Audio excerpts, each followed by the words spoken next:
Hello बच्चों, चलिए दिए गए प्रश्न को समझते हैं। हल कीजिए 2x का वर्ग प्लस ax माइनस a का वर्ग बराबर 0।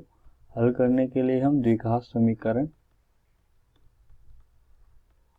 ax का वर्ग प्लस bx प्लस c बराबर 0 में x का मान निकालेंगे द्विघात सूत्र से। द्विघात सूत्र होता है minus b plus minus under root b square minus 4ac भाग 2a। यह हमारा द्विघात सूत्र या श्रीधराचार्य विधि कहलाती है। यह हमारी प्रश्न की मुख्य अवधारणा है।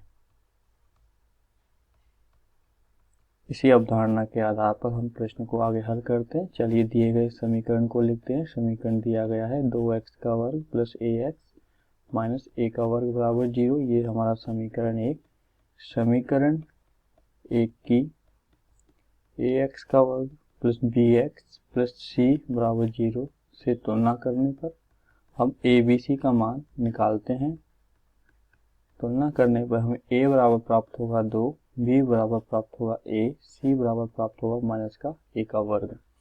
हमारा द्विघात सूत्र से समीकरण एक में द्विघात सूत्र से x का मान निकालेंगे तो x बराबर हो जाएगा हमारा माइनस b प्लस माइनस वर्गमूल b स्क्वायर माइनस 4ac भाग 2a।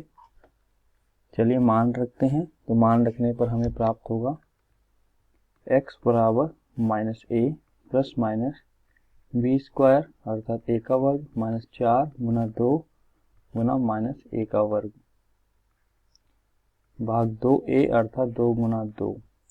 आगे हल करते हैं, तो हल करने पे आएगा x बराबर minus a plus minus a square plus 8a square भाग 2 गुना 2 को हो जाएगा 4। तो हम लिख सकते हैं minus a plus minus a square plus 8a square हो जाएगा 9a स्क्वायर भाग 4।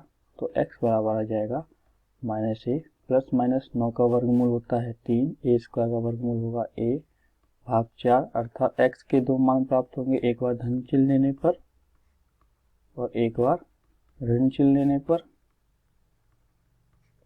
हल करेंगे तो ये आएगा 2a भाग 4, 2 से 4 दो बार कट जाएगा तो x बराबर आ जाएगा a भाग 2 और इधर से आ जाएगा माइनस 4a भाग 4 अर्थात x बराबर माइनस का a।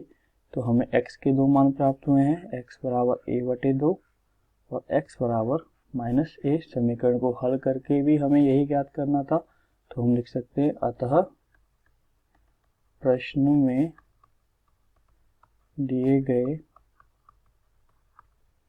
समीकरण के हल x के मान a बटे 2 और माइनस a है। तो आपने देखा किस प्रकार मुख्य अवधारणा के आधार पर हमने दिए गए प्रश्न को हल किया है। आशा करता हूँ आपको यह समझ आया होगा। धन्यवाद।